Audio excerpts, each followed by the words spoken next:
Hello, everybody. My name is Pamela Coro, and in this new opportunity, I am going to talk about the principles of language assessment.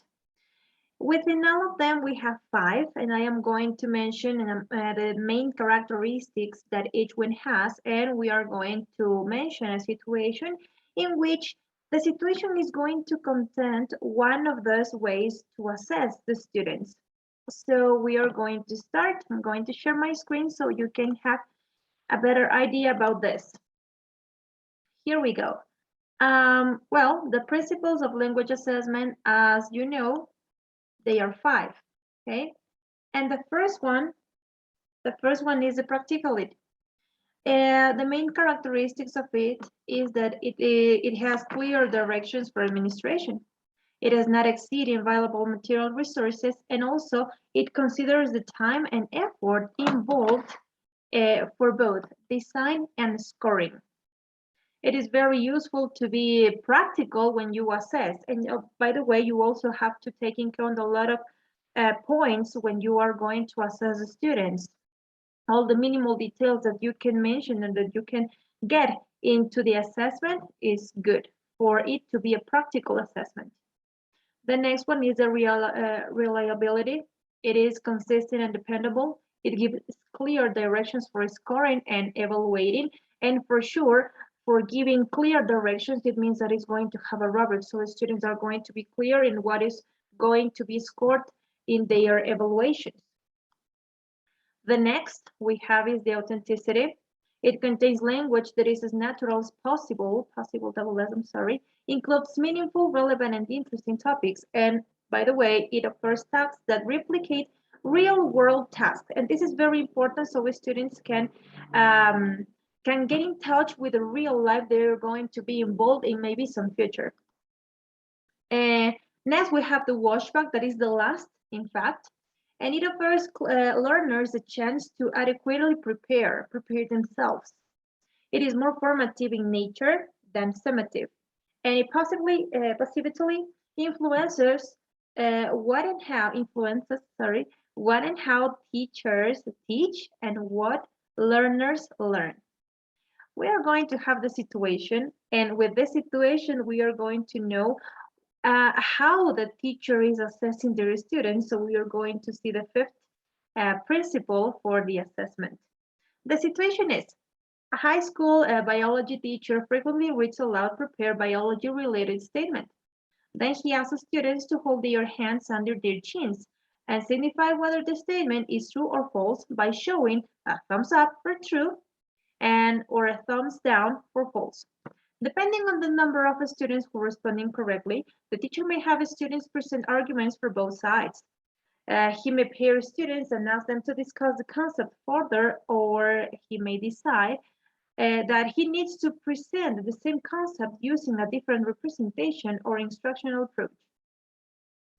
For this situation, we notice that the teacher is having one way to evaluate the students. In here, we are going to use the validity assessment. In here, it measures exactly what it proposes to measure. It offers useful and meaningful information about the test taker's ability. This validity assessment is divided in three branches. They are content-related evidence, criterion-related evidence, and content-related evidence.